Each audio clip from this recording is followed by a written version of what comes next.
अस्सलाम वालेकुम स्टूडेंट, कैसे हैं आप लोग? ठीक हैं?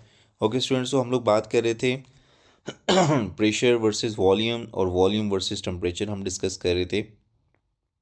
नेक्स्ट हमारा टॉपिक है, उसी टॉपिक का थोड़ा सा एक्सटेंडेड पॉइंट्स हैं कि क्या होता है कि लेट्स से जब आप यहाँ पे वही एग्जांपल देख सकते हैं जो हमने बात की थी कि टेम्परेचर इंक्रीज़ करने से वॉल्यूम इंक्रीज़ होता है।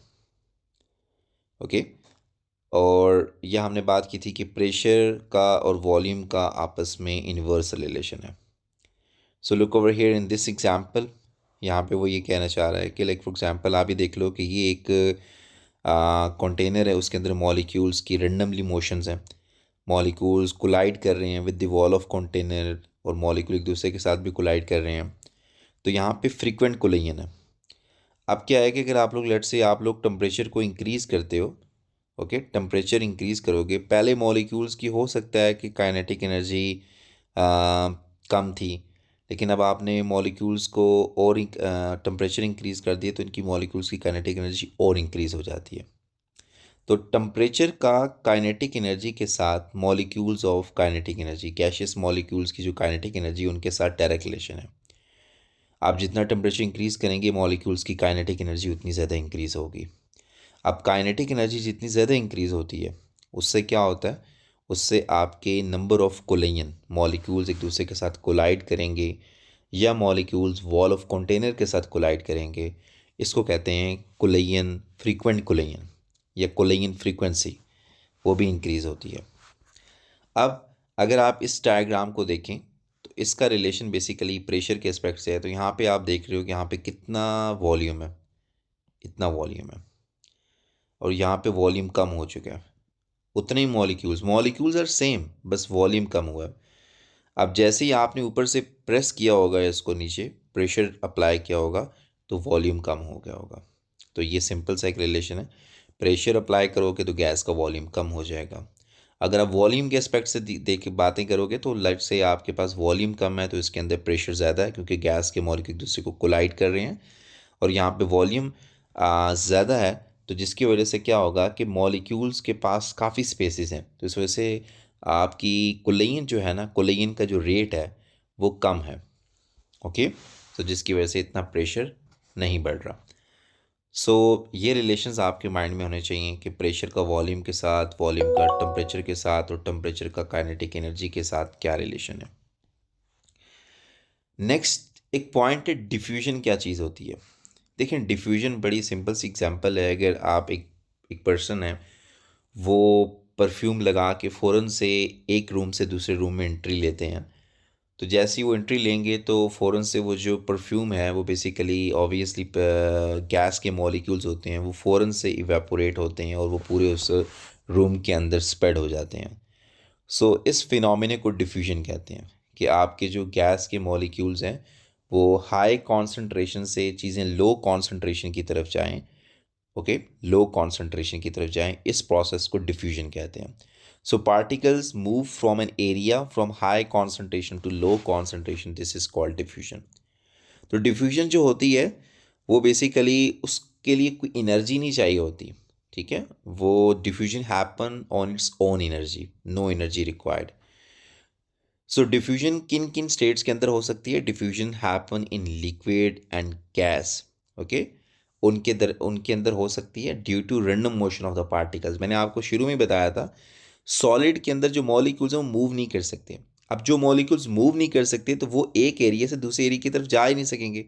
सो इसलिए डिफ्यूजन का प्रोसेस सॉलिड के अंदर नहीं होता, बट लिक्विड और गैस के अंदर ज़रूर होता है। ओके, लिक्विड के अंदर डिफ्यूजन कैसी है? सपोज करें आपने एक ग्लास वाटर का लिया। ओके, थोड़ा एज्यूम कीजिएगा साथ साथ चीज़ों को। एक ग्लास वाटर आपने ले लिया, एक glass water. Okay, let we have एक वन ग्लास ऑफ वाटर।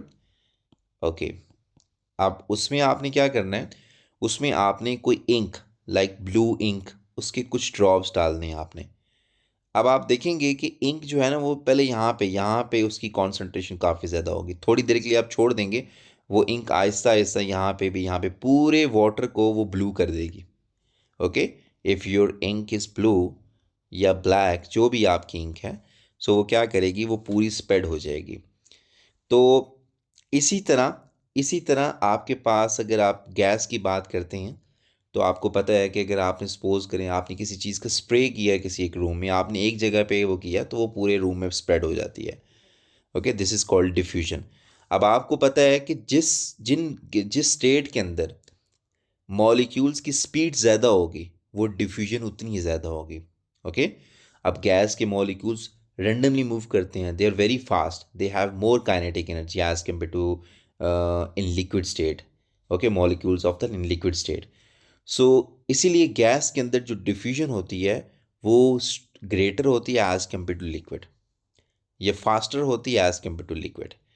सो कौन से फैक्टर हैं जो विच अफेक्ट करते हैं? सबसे पहला तो हमें फैक्टर से पहले पहले हमें ये पता होना चाहिए कि जो गैस है, जो गैस की डिफ्यूजन होगी वो ग्रेटर होगी as compare to liquid diffusion से। ओके, तो ये फैक्टर से पहले पहली चीज़ें हैं। अब हम डिस्कस करेंगे यार कौन से फैक्टर हैं जो उस रेट ऑफ डिफ्यूजन को और इंक्रीज कर सकते हैं या डिक्रीज कर सकते हैं। So first factor is temperature.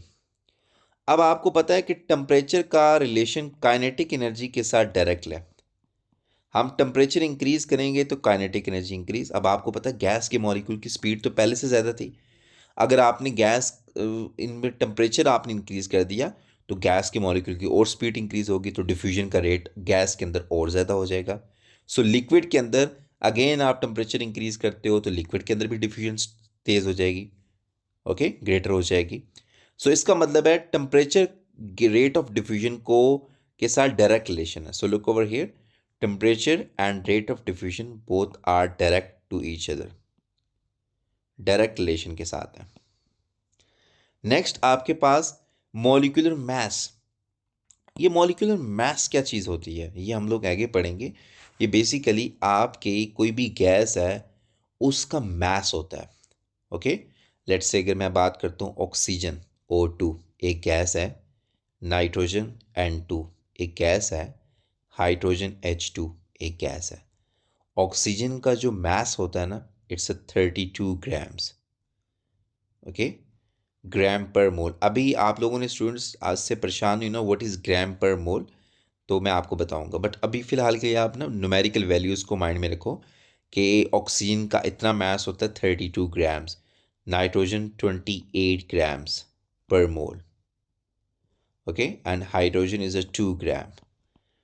तो अब आप इस चीज़ को अंडरस्टैंड करो कि किसका मास कितना है। ओके, मैं अब आपको सिखाऊंगा कि मॉलिक्यूलर मास कैसे निकालते हैं। तो O2 ऑक्सीजन का 32 ग्राम्स है, नाइट्रोजन का 28 ग्राम है, हाइड्रोजन का 2 ग्राम में, ये मास है उनके मॉलिक्यूलर मास। तो अब जिसका मास जितना ज़्यादा होगा, ओके, मतलब जो जितना हैवियर होगा, आप ऑब्वियसली आपको पता है कि लाइक फॉर एग्जांपल आप ट्रक और कार की एग्जांपल लें। ट्रक की स्पीड, ट्रक का मास काफ़ी काफ़ी हैवियर होता है, ट्रक का मास काफ़ी ज़्यादा होता है, लेकिन उसकी जो स्पीड होती है मूव करने की जो एबिलिटी या सलाहियत होती है वो कम होती है। ओके, जो स्पीड होगी वो स्लो होती है। तो इसका मतलब है मॉलिक्यूलर मास अगर जितना ज़्यादा हो किसी चीज़ का, उसकी जो रेट ऑफ डिफ्यूजन है वो उतनी कम होगी। तो अब आप लोग बता सकते हो ऑक्सीजन, नाइट्रोजन, हाइड्रोजन में सबसे कम रेट ऑफ डिफ्यूजन किसकी होगी? ओके, जिसका मास सबसे ज़्यादा होगा। तो ऑक्सीजन की rate of diffusion come nitrogen से, नाइट्रोजन की कम हाइट, तो सबसे ज़्यादा हाइड्रोजन की rate of diffusion, hydrogen gas सबसे जल्दी कमरे में आप कह सकते हो स्प्रेड होगी as compare to nitrogen, as compare to oxygen. तो ये एक ऑर्डर होगा रेट ऑफ डिफ्यूजन का। ओके, तो सबसे ज़्यादा रेट ऑफ डिफ्यूजन हाइड्रोजन की होगी। सो ये चीज़ें हैं। अब गैस वर्सेस लिक्विड, तो किसकी रेट ऑफ डिफ्यूजन ज़्यादा होती है मैं आपको ऑलरेडी बता चुका हूँ कि गैस के जो मॉलिक्यूल्स होते हैं they move randomly, they more randomly move. Okay, they have a random motion, तो मॉलिक्यूल्स इनकी जो काइनेटिक एनर्जी होती है वो ग्रेटर होती है। Okay, as compare to liquid, तो गैस की काइनेटिक एनर्जी ग्रेटर होती है as compare to liquid. So इसी वजह से they move faster. Okay, gas molecules move faster than liquid. Okay, gas molecule. Okay so इसी वजह से जो रेट ऑफ डिफ्यूजन होगा, rate of diffusion in gases वो फास्टर होगा as compare to in liquid. तो यहाँ तक चीज़ें आप लोगों को क्लियर है बच्चों। लास्ट में एक छोटी सी इस तरह का आपके क्वेश्चंस भी आते हैं, एग्जाम्पल भी आती है। सपोज करें वो ये कहता है कि फॉर एग्जाम्पल आप इसको एक समझ लीजिएगा, एक ट्यूब सी समझ लें, इसको कंसिडर कर लें, this is a tube. Okay, अब यहाँ पे कॉटन की एक वूल रखी हुई है, उसके अंदर यहाँ पे एक हाइड्रोक्लोरिक एसिड है। It's basically it's not a hydrochloric acid, यहाँ पे मेंशन होना चाहिए, it's a HCl hydrogen chloride gas, HCl gas. यहाँ पे HCl गैस और यहाँ पे सपोज करें आपके पास इट्स अ अमोनिया। आप इसको इस तरह अंडरस्टैंड कर लें। ओके, और वैसे भी आपको पता है कि लिक्विड के अंदर भी डिफ्यूजन होती है। ओके, तो आप बल्कि आप इसको लिक्विड के तौर पे ही कंसिडर कर लें अभी फ़िलहाल के लिए। मैं आपको किसी और वे में भी बताना चाह रहा था, लेकिन बट यहाँ पे इस एग्जांपल को लेके चलते हैं। Let's say HCl is a hydrochloric acid, this is aqueous in state and ammonia solution, this is also aqueous. अब वो ये कहता है कि फॉर एग्जांपल आपने इन दोनों चीज़ों को आपने इस पॉइंट से आपने यहाँ पे रखा हुआ है, this is point A suppose and this is point B। अब आप फ़ौरन से आप इनको यहाँ से छोड़ देते हैं। ओके, तो अब आपने ये यहाँ पे एक सेंट्रल पॉइंट है, let's say this is the central point, this is B point. अब आपने ये बताना है कि HCl और अमोनिया में से कौन सी गैस इस B पॉइंट पे जल्दी पहुंचेगी। It's like a race. Basically आपने एक एंड पे हाइड्रोक्लोरिक एसिड और दूसरी एंड पे अमोनिया, ओके, उन दोनों को आपने एकदम छोड़ना है एक टाइम पे। ओके, तो आपने देखना है कि कौन सी लिक्विड या HCl या अमोनिया में से कौन सी जो सब्सटेंस है वो इस B पॉइंट पे जल्दी पहुंचेगा।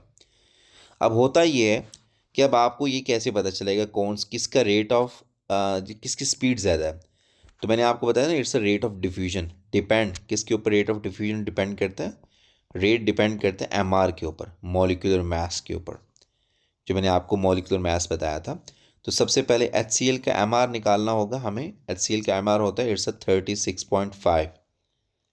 ओके, अमोनिया का कितना होता है, अमोनिया का NH3 का इट्स अ 14 + 3 और इट्स अ 17।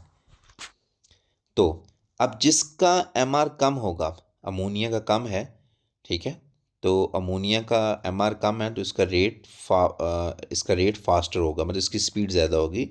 तो ammonia rate of diffusion greater होगा एज़ कम्पेयर टू HCl।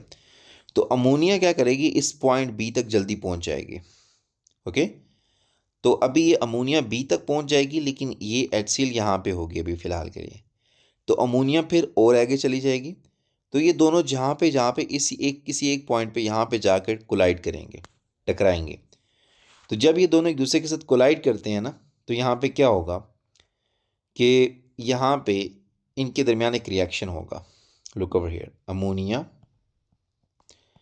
और HCl आपस में रिएक्ट करेंगे। यहाँ पे अमोनिया और HCl आपस में रिएक्ट करेंगे। होता ये है कि यहाँ पे इनका जो प्रोडक्ट बनता है, ये 3 हाइड्रोजन और 4 हाइड्रोजन और 7 Cl, अमोनियम क्लोराइड बन जाता है।